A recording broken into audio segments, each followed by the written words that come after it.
je vais vous parler du chien Cooper.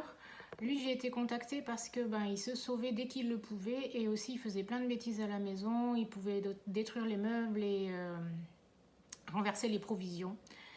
Donc lui, quand je me suis connectée à lui, j'ai eu tout de suite une émotion qui ressemblait à de la colère, avec un peu de rancœur en fait. Il avait besoin de s'exprimer mais ça ne sortait pas.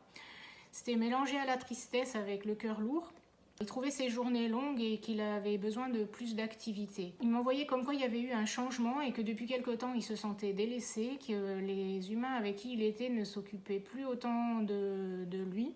Et donc, après des briefings avec les humains, effectivement, il y a eu un déménagement, mais pas que ça. Là, il y a eu l'arrivée d'un bébé aussi. Et le déménagement a été assez loin et du coup, toute la famille qui s'en occupait, genre les grands-parents et tout ça, ils n'étaient plus là et effectivement, ils avaient moins de temps pour les promenades.